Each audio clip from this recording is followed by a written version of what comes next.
उमेदवार राम जी ने जब से पार्टी छोड़ी है तो उन नेताओं ने यह सोच लिया था कि अब पार्टी कमजोर हो गई है। मैं कहता हूं उनसे दुगनी ताकत के साथ आज कार्यकर्ताओं के अंदर जोश दिखाई दे रहा है। उनके जो एजेंट होते हैं भोली भाली जनता के बीच में जाकर के हनुमान बेनीवाल और उनकी पार्टी के प्रति नेगेटिविटी फैला देते हैं। सर नाम क्या है? मेरा नाम लाबूराम। लाबूराम जी, बेनीवाल साहब आ रहे हैं, आरएलपी के कार्यकर्ताओं के अंदर कहीं ना कहीं जोश देखा जा रहा है, काफी यहाँ पे लोग आए हैं। क्या मानते हैं हनुमान बेनीवाल का ये बाड़मेर दौरा क्या बाड़मेर की राजनीति को आने वाले समय में कोई नई दिशा देगा? हाँ, मैं खुद एक किसान और किसान जागृति मंच के सदस्य के नाते बाड़मेर जिले के अंदर आज जो राष्ट्रीय लोकतांत्रिक पार्टी के कार्यकर्ताओं में जो जोश जुनून उत्साह देखा है वास्तव में काबिल तारीफ है। मैं तो एक किसानों की तरफ से मैंने स्वागत भी किया था हनुमान जी का प्लेटफॉर्म पे कि मैं समस्त किसान परिवार की ओर से किसानों के जो मुख्यमंत्री मानता हूँ मैं उनको। हनुमान जी एक सामान्य व्यक्ति नहीं, वो किसान कमेरे वर्ग के मुख्यमंत्री के तौर पे हैं। तो उनका हम स्वागत करने के लिए आतुर हैं और जगह जगह लोग स्वागत के लिए सड़कों पे खड़े हैं और समय जो दिया है उससे दुगना समय भी लग सकता है ऐसी संभावना जताई जा रही है। लेकिन लोगों की अंदर आज जो मैंने जोश और जुनून देखा है वो वास्तव में काबिल तारीफ है। ऐसा किसी देश के मुख्यमंत्री या प्रधानमंत्री के आने के लिए भी मैंने नहीं देखा है वास्तव में, क्योंकि जो हनुमान बेनीवाल राजस्थान की राजनीति में मैं पिछले 30 सालों से देखता आया हूं। आज बड़े बड़े नेता हमने जीता करके भेजे हैं बैलेट मत पेपर से और सामान्य से एक सरपंचों और जिला परिषद सदस्य की एक सामान्य सभा करवा के वहां बैठे बैठे एसीओ में जीत जाया करते थे। उन नेताओं के लिए हनुमान बेनीवाल ने बहुत बड़ी आफत खड़ी कर दी है। आज उनको घर घर घूमने के लिए मजबूर कर दिया है।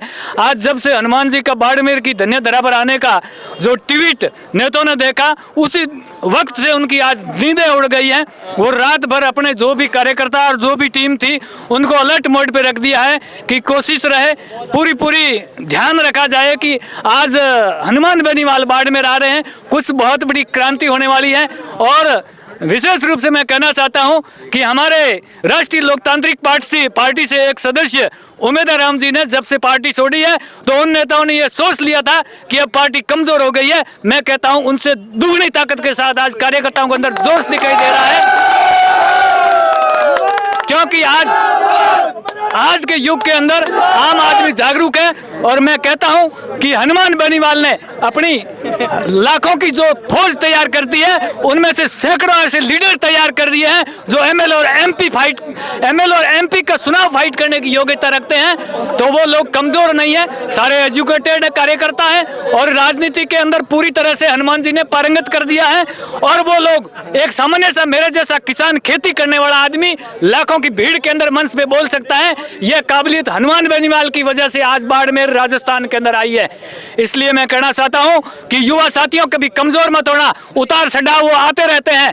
जिस तरह से हाइट की रेंज ज्ञात करने के लिए जो उतार चढ़ाव आते हैं उसके अंदर वैसा ही आता रहता है हर पार्टी में। और सबसे बड़ी पार्टी का दम बढ़ने वाली ये बीजेपी पार्टी है ना, यह भी सिर्फ 2 सीट लेकर आई थी एक बार और उसमें भी लड़खड़ा गई थी। और आज ये सबसे बड़ी पार्टी बढ़ने का दम बढ़ रही है। ये 80% इस किसानों के वोट से बनी है और किसान आज पूरे हिंदुस्तान के अंदर नाराज है, क्योंकि एक माचिस की डिबिया के लिए भी उस दुकानदार फैक्ट्री वाले को रेट MRP लिखने का कानूनन अधिकार दिया गया इन सरकारों के द्वारा, संविधान द्वारा।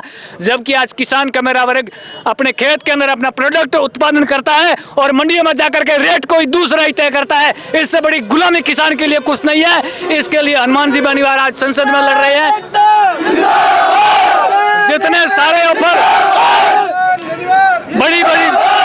बड़ी पार्टियों के मंत्री पद के ऑफर और पार्टी के साथ आने के ऑफर, बहुत सारी ऐसे ऑफर दिए गए बड़ी बड़ी पार्टियों बड़े बड़े नेताओं के द्वारा, सारे ऑफर हनुमान जी ने किसान का मेरे वर्ग और इन युवाओं के लिए त्याग दिए है। ऐसे त्यागमयी और निस्वार्थ भावी ईमानदार ऐसा नेता हिंदुस्तान के अंदर मैंने पहली बार देखा है। हालांकि मेरी उम्र 53 साल से ऊपर है तो मैंने बहुत उतार चढ़ाव देखे हैं, लेकिन आज तक ऐसा नेता नहीं देखा। सब ठीक है, चाहता हूं कि आप इनको कमजोर मत होने देना। एक सवाल है मेरा, हनुमान बेनीवाल की छवि से राजस्थान और देश का बच्चा वाकई में इस बात में कोई किंतु परंतु नहीं है कि उस इंसान के अंदर उसका जो व्यक्तित्व क्या है।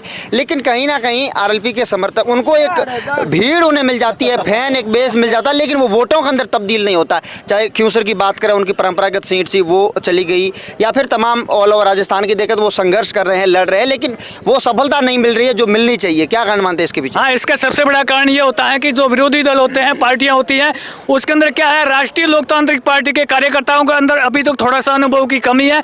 हमारी टीम सिखाऊ है और वो क्या है, पारंगत है इधर उधर करने में, क्योंकि ज़्यादातर पार्टियों के कार्यकर्ता है, उनकी एक नेटवर्क बना हुआ है, एक कहानी के मार्फत, जैसे वो पालतू तीतर होता है तो उसके अंदर क्या आता है, वो अपने समाज के अंदर डाल देते हैं कि तुम अपनी आवाज करके क्या कर लेना, तुम अपनी कम्युनिटी के अंदर ये फैला देना कि हमारे साथ जुड़े रहना, हम आपको ये लाभ देंगे, हम आपको ये प्रमोशन देंगे, हम आपके लिए ये सुविधा देंगे, जिससे वो उनके जो एजेंट होते हैं भोली भाली जनता के बीच में जाकर के हनुमान बेनीवाल और उनकी पार्टी के प्रति नेगेटिविटी फैला देते हैं, जिससे भोली भाली गाँवों में बैठी हुई जनता भ्रमित हो जाया करती है। हकीकत में जो जिन लोगों ने हनुमान जी के संघर्ष को देखा है और वो सुविधाएं जो हनुमान जी ने आम आदमी, किसान वर्ग, युवा वर्ग के लिए लड़ाइयाँ लड़ी है, जिनको मालूम है, वो लोग बिल्कुल 1% भी डिगने वाले नहीं है। मैं सबसे बड़ा उदाहरण देता हूँ, आज मैं किसान हूँ, मेरे खेत के अंदर इसबगोल, जीरा सब बोया हुआ है। सबसे पहले मुझे इस बात की खुशी होती है कि मेरी पत्नी ने खुद ने कहा कि हनुमान जी आ रहे हैं तो आप वहाँ जाओ, तो आज एक सबसे बड़ा बैकग्राउंड मिलता है, परिवार साथ होता है।